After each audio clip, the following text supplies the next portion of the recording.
Hello and welcome to another episode of the Ohio Huntsman podcast. And this week, Jacob, Jeff, and I talk about hunting on a budget. So I know I am always trying to I'm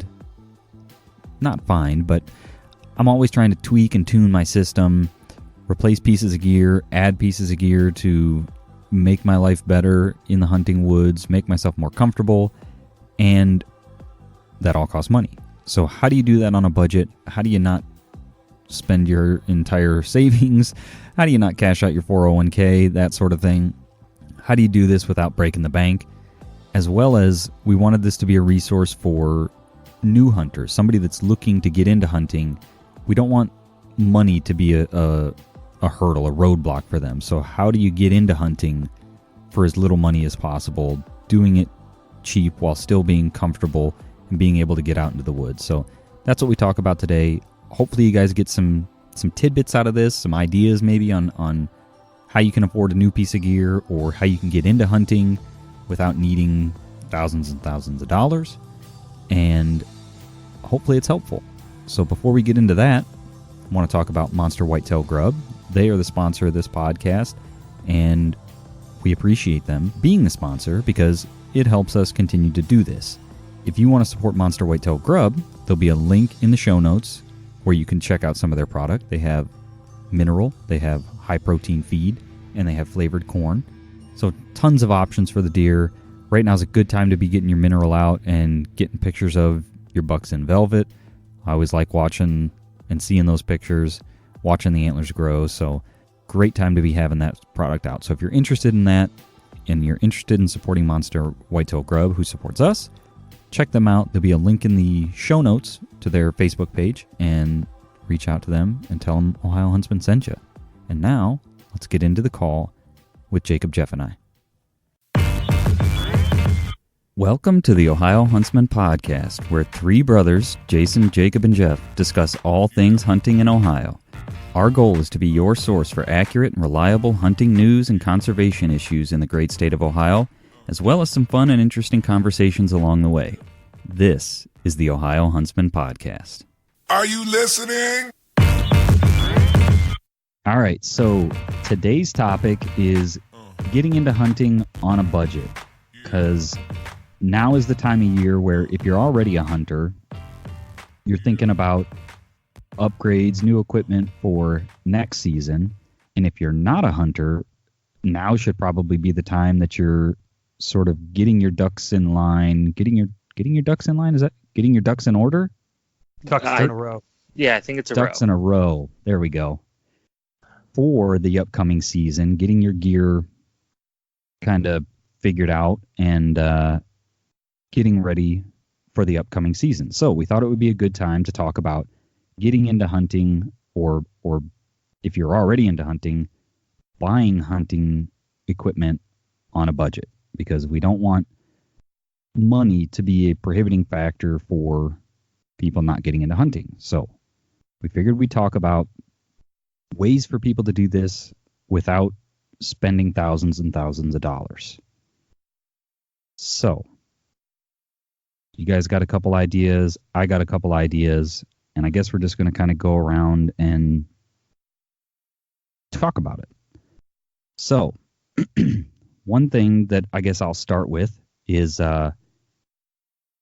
if you guys listen to our wives episode, you know my wife is a financial coach. And so she helps people with budgeting and their personal finances and things like that. So one thing you can do right now or all year round is put a chunk of money aside for hunting every month.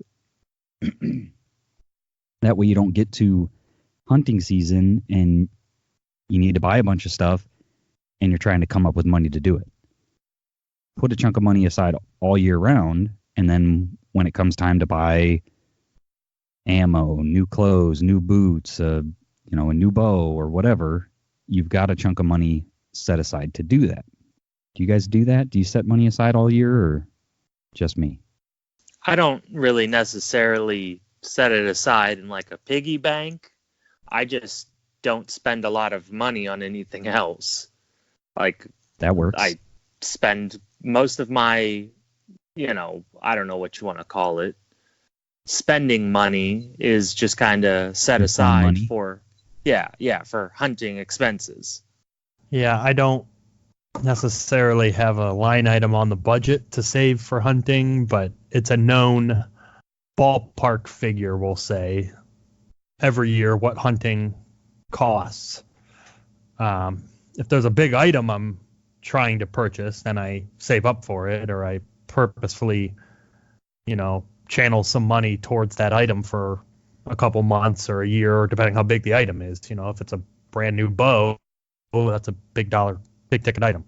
If it's a new T-shirt or something, it's not necessarily as big of an issue. But there's more just a dollar amount that is kind of understood between my wife and I that, like, this is going to be coming out of the account come hunting season, and that includes tags and licenses, and so there's no question about that either. But I don't necessarily like every paycheck set $20 aside, but there's a dollar amount that my wife is comfortable with me spending every year on hunting stuff, and I get to use that kind of as I see fit.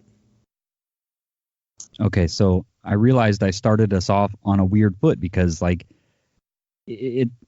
while that's a good way to kind of have a chunk of money, I don't know that it's a good way to help people get into hunting when they're looking at getting gear together right now. That might be good for next season when they're looking to upgrade gear, or I guess you got a couple months before hunting season starts. But so what do you guys have as an idea for helping people get into hunting without spending a bunch of money?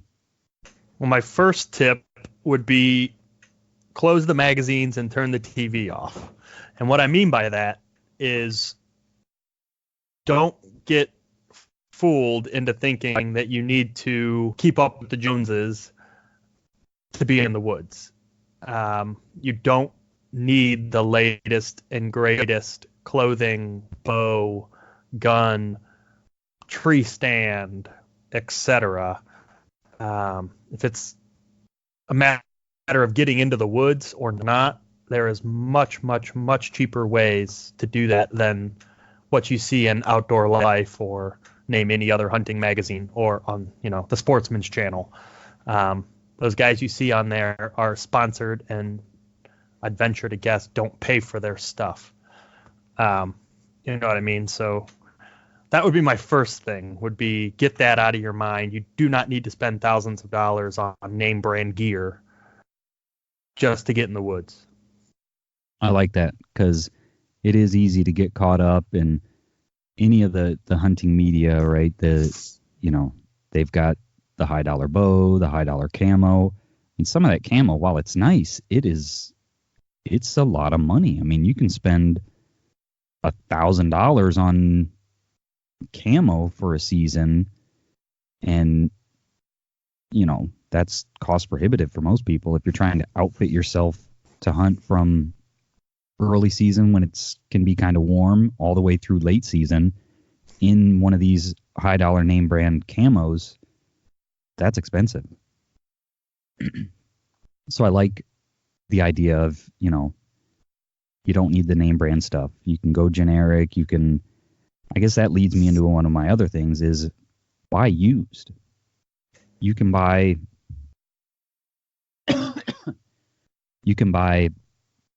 the high dollar stuff a lot of times for the price of new sort of no name stuff. And aside from that, like a lot of times you can find people are selling like a whole stash of camo, and there's all different kinds of stuff in there, and it's super cheap, like $30, and here's it's everything you got, or everything you need. There's a coat, there's some pants, there's some insulating layers. Like they just want it out of their closet. They don't use it anymore. Want to get rid of it. So yeah, buy used. Yeah, I've seen that like on the Facebook Marketplace, for example. I've seen that where someone posts just like a lot of hunting stuff. Their dad passed away. They don't hunt. They're going through his stuff. It's like, here's all this hunting stuff. I have no use for it. they don't even know the value of it. Right. They just, like you said, they just put whatever, $30, $50 on it, and you could be sitting on $500+ of gear easy. You know, if you're just willing to look around a little bit, you know, and I mean, camo is camo. Right. You know what I mean? Camo really hasn't changed that much in the last 30 years. I mean, yes, there's different patterns, there's this, there's that, but does that really make or break the difference of getting in the woods or sitting on your couch? Yeah. Probably not. Yeah. And I would say in today's day and age, like, it's never been easier to buy used stuff, right? You like you mentioned, you got Facebook Marketplace. That's a great place to find used gear.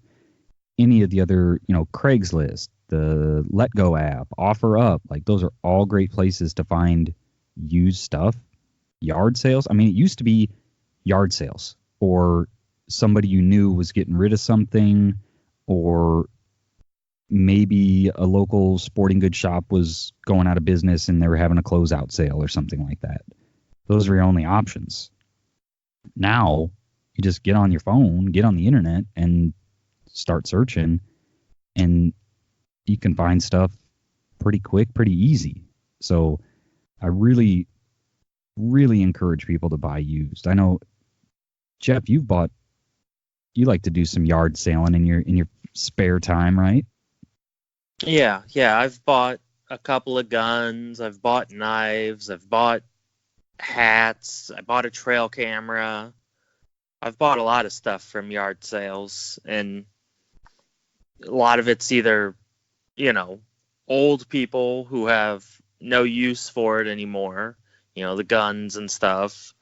They're kind of cleaning out the house, or it's people who maybe bought it because they thought they were going to get into hunting. Or I think the trail camera I bought off someone who wanted to know what was getting into their house. You know, there was something was weaseling their way into their house, so they set a trail camera up on it. Once they figured it out, they had no use for the trail camera anymore. So I got it for next to nothing. I don't know, $10. I bought a trail camera in a similar situation. This guy bought it. He was wanting to use it. I guess he lived in kind of a rough part of town, and he was wanting to use it kind of as a security camera. That way, if somebody was coming onto his property or you know, ended up breaking into his house or something, he was hoping he would have pictures of them. And I guess it didn't work out quite like he thought it was going to or something, and at that point had no use for it. And so it was a Moultrie camera. I think I gave the guy $25-$30 or something, you know, and he was happy as could be. So it's a good way to get stuff. And we're talking about trail cameras, but again, don't get hung up on trail cameras. You don't need a trail camera to go hunting. You need to go find a spot where deer are frequenting, trails, droppings, that kind of, you know, find a place that has deer sign and go hunt. Just because you're not getting pictures of them, you don't have a trail camera, doesn't mean you can't go hunt. So, right. So I guess along the buy used stuff, one way that you can afford to buy hunting gear is sell some of your stuff. Now, I'm not talking about sell your hunting stuff, but people in America, we love stuff, right? So I would venture to guess there's somebody listening right now that has a garage chock full of stuff that they can't even pull their car in. Sell some of that stuff, man. You're not, if it's clear in the back of your garage, you're not using it. So sell it. Sell it, you know, go through your garage, go through your barn or your shed or your basement. I guarantee there's something in there that you can sell to sort of free up some cash to then buy stuff to go hunting. I sort of personal testimony here. There was a bow. 10 Point just had a bow that went on super sale, and I was like, man, you know, my bow's old. I've been kind of in the market for a bow, and I was really kind of liking the idea of this, but you know, I wasn't really planning on buying a bow at the moment. And I thought, you know, my wife's like, well, what can we sell?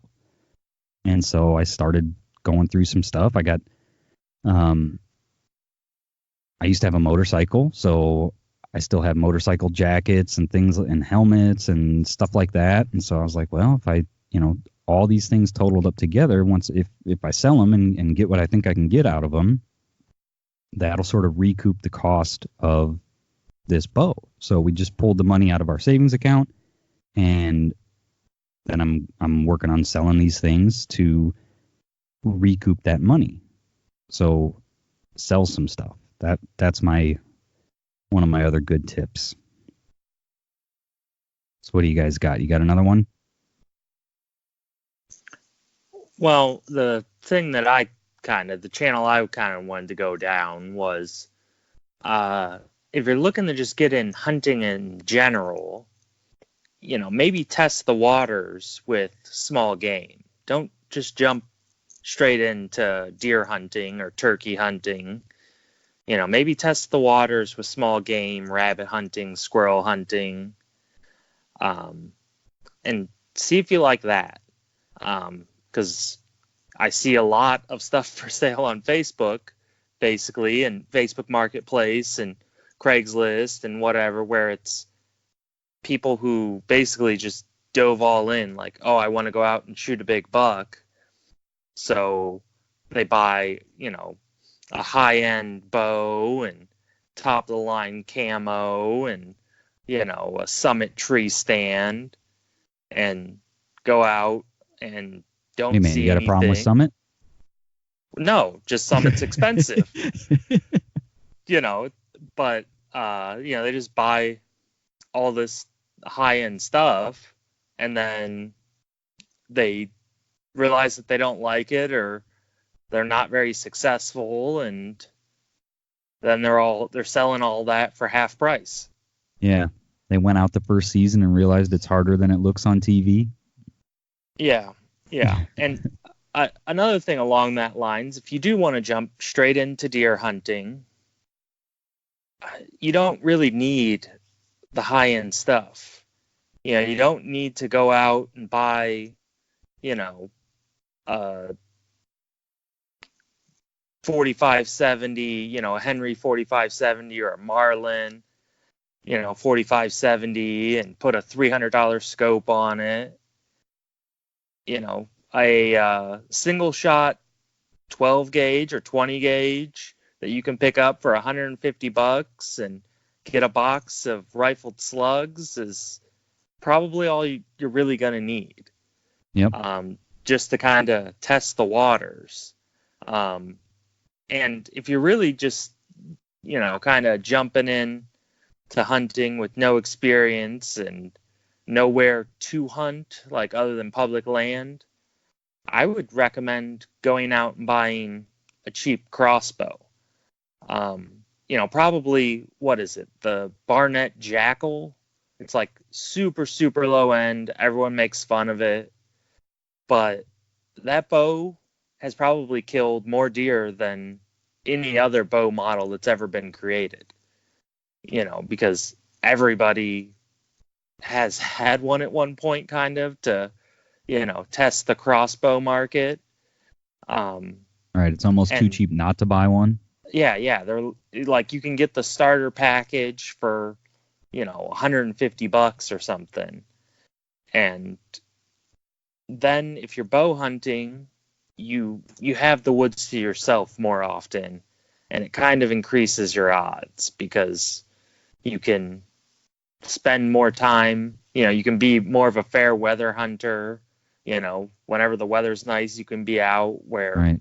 Gun hunting, no matter what the weather is, you got to be out there kind of, because you only get 9 days, I guess, right? With the 7-day deer season plus the 2-day bonus gun season. Yeah. And then muzzleloader, that would require a completely different gun for. So, Yeah. Well, here's a savings tip. You can use a muzzleloader during any season. So if you really wanted to, you could get a muzzleloader instead of a... Good point. And you could use a muzzleloader during the firearm, the extended gun, and muzzleloader. You could get a couple more days in the woods for cheaper. Yeah, not during bow season. You said any season. Well, so I apologize. just- Any firearm season. Let's Yeah, clarify yeah. that. Yeah. You certainly can't use a muzzleloader during bow season. Yeah. And also, just disclaimer, we didn't do this up front. Not that we have any problem with high-end expensive gear. It has a place. It's great if you can afford it. We're just focusing this on getting in on a budget. So I'm not anti Summit tree stands, anti, First Light or whatever gear. 10-point crossbows. Right. We're all about it. Yeah. We love good gear. We, between the three of us, we probably have a piece or two of all the big name stuff.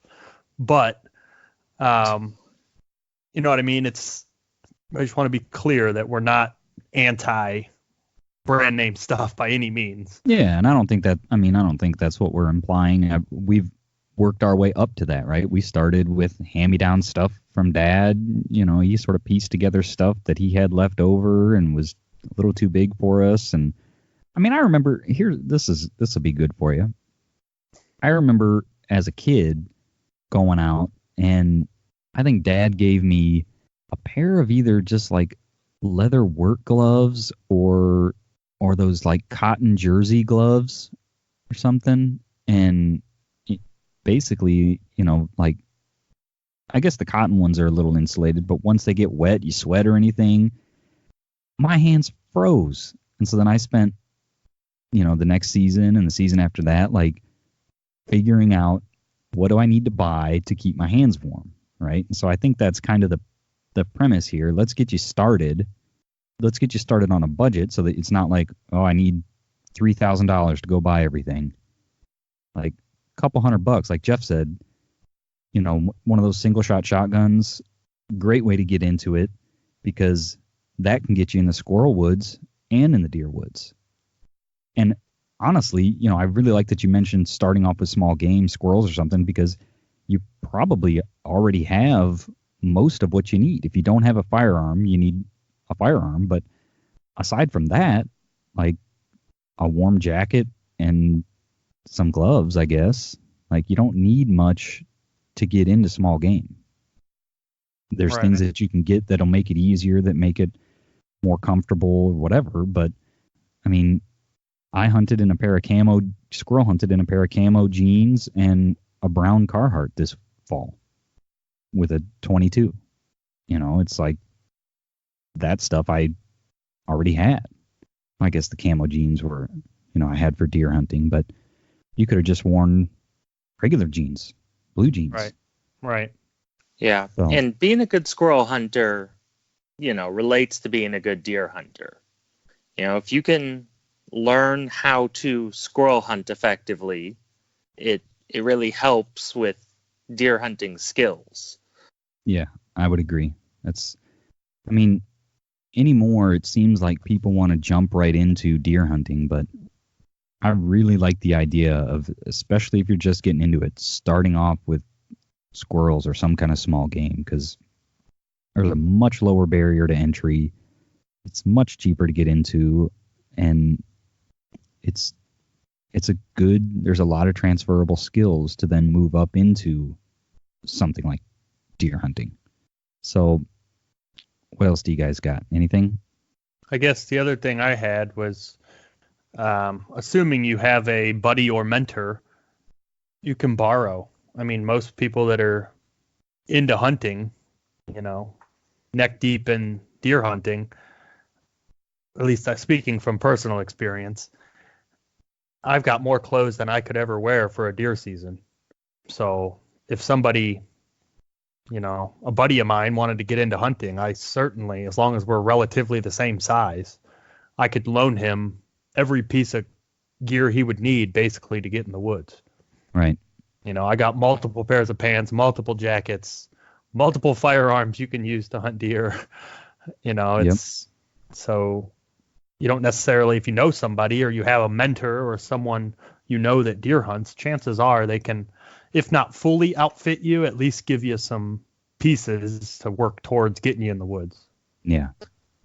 Yeah, I really like that because, like you said, the biggest expense is going to be a firearm or a bow, and a lot of times, somebody has what they used to hunt with, and they've since upgraded to a 45-70 or something like that. So they've got an old 12 gauge laying around that you could use. Or, I mean, I know Dad has lent firearms to, I don't want to say countless people, but more than one person that didn't have something, or, needed a gun to go hunting. And yeah, I got an extra one, and so that's a great way to do it for no money, right? I mean, borrow their stuff and try it out. And then from there, you can start looking into some of these other things that we talked about getting into it on the cheap, right? Sell some stuff to free up some cash, buy used stuff. Don't get into the name brand stuff. So those are all really good ideas, I would say, on how to get into it on the cheap. So if we don't have anything else, I'm trying to think. There's got to be something else, some other hot tips. Well, just that you don't need, you really don't need much, to be a successful hunter. Really you just need, if you're going to go out gun hunting for deer, you need your blaze orange, a gun, some ammo, a license, and that's really the basics. You don't need a tree stand. You don't need, I was probably 20 years old before I ever hunted out of a tree stand. That's a good point. I'm glad you brought that up, because I thought about that earlier when we were talking about tree stands, that you don't need a tree stand, and I forgot to mention it. So I'm glad you brought that up. And like you said, that list, like a lot of that you may already have from a clothing. If you do anything outside in the wintertime, you may already have stuff that you need to go out and hunt. The blaze orange you probably have to buy. And, while you technically only need a vest, I always, recommend more than that. At least add an orange hat or something, because the more orange, the better. But you don't, like you said, you don't need a lot. If you've got a Carhartt jacket and some long johns or something, you probably got what you need to at least go out and sit on the ground, or, post up on a tree and do some deer hunting. And you certainly have what you need to get out and do some squirrel hunting. So that's typically more mobile. Staying warm is less of an issue, right? Whereas deer hunting, it's pretty stationary. You can't be moving around a lot. So keeping warm is a bigger struggle, I guess. That's why I say, you certainly already have something to keep you warm enough to go squirrel hunting.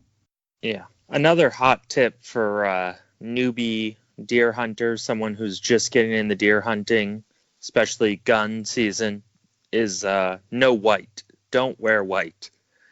There's a lot of people out there who aren't the safest of hunters, and they're called whitetail deer for a reason. Yep. That's a good tip. All right. So anything else that you can think of to get into hunting on a budget? If you want a blind, you can build your own blind, right? You can just sort of brush in an area, build a blind. So you don't need to buy a blind. That would be free.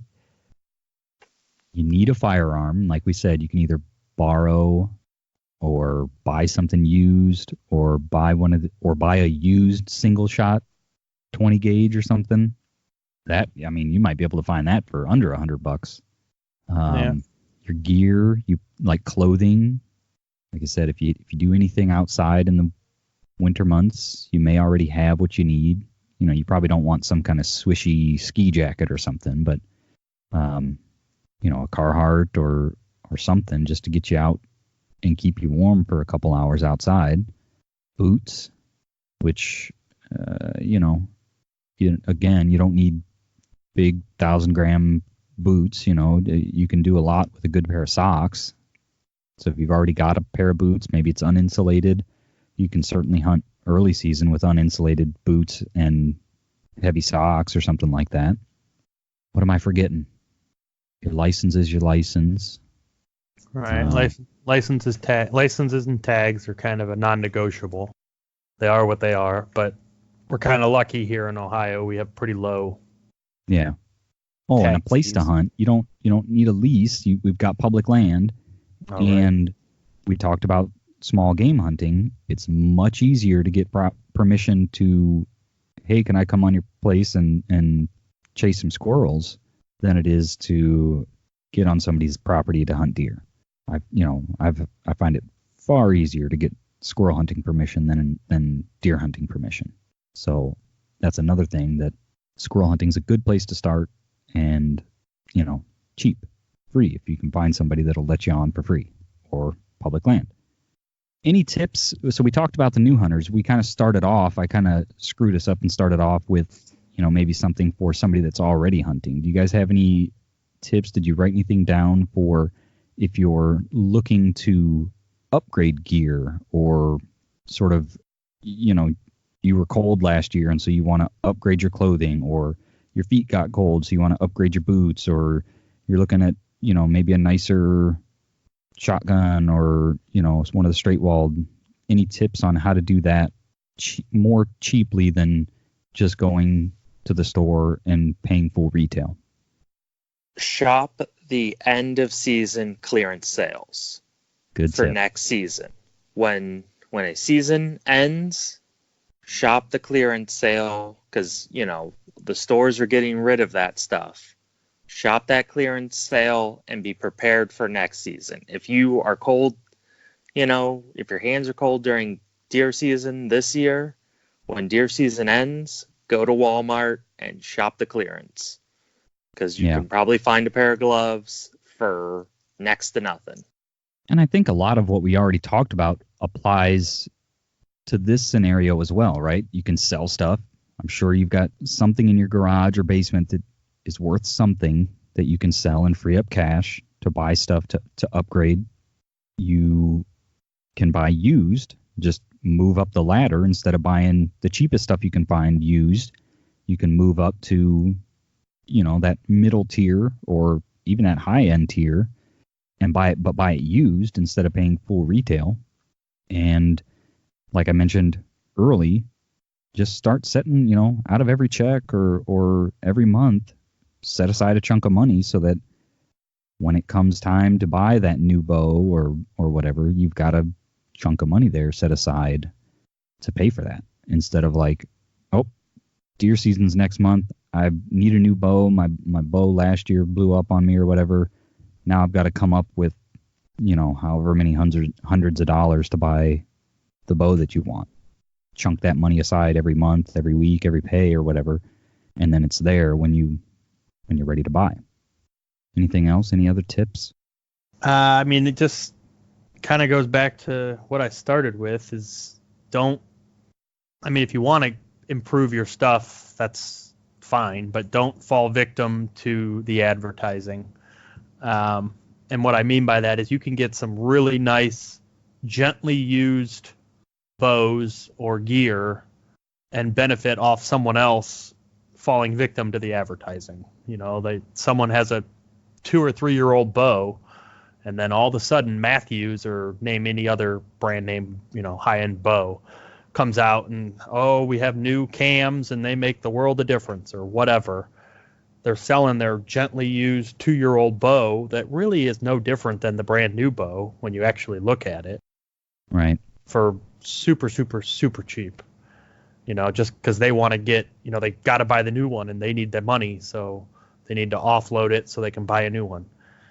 Then the other tip I have is, whatever you're upgrading, kind of goes with what you said, Jason, sell what you currently have. So if your hands are cold and you want new gloves, you can sell your old ones because you're going to be buying new ones.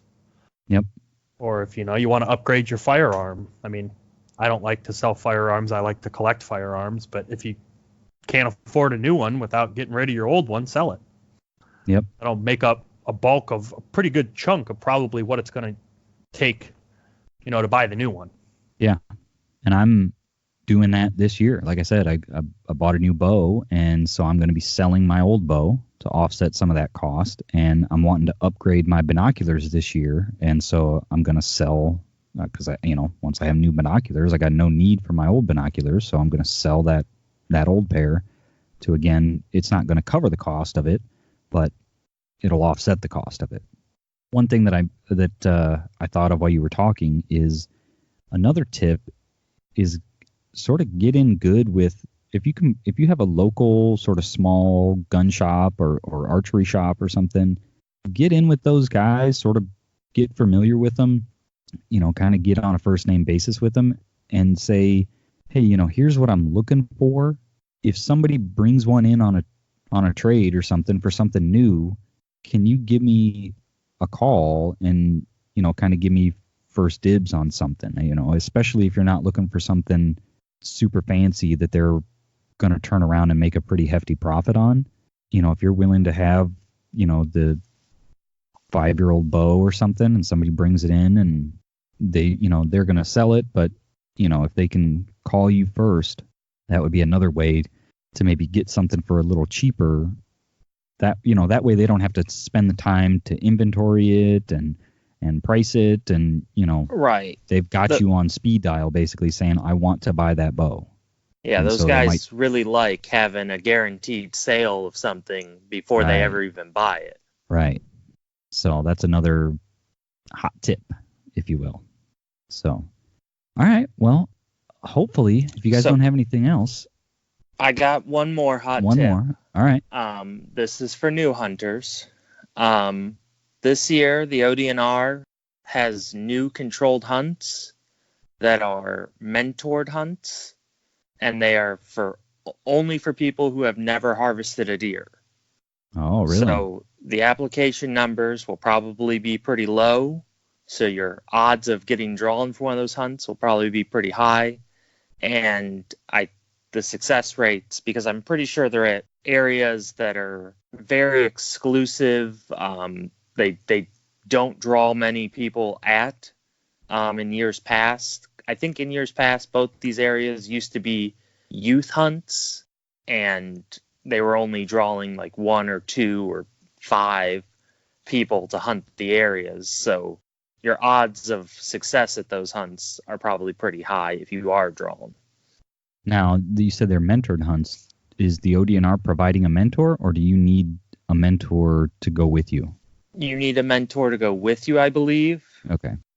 But I believe the ODNR is a little behind on releasing the pamphlet for the controlled hunts that has all the details. But I believe these controlled hunts, the mentored ones, the mentor can hunt as well. So okay. I think it would be pretty easy to find a mentor to, go hunt a property with you that very few people have access to. Right. So, Jeff, are you volunteering for our listeners? You're going to be their mentor? Sure. Sounds like a plan. Yeah. That's what I'm saying. So, all right. Hit me up. Yeah.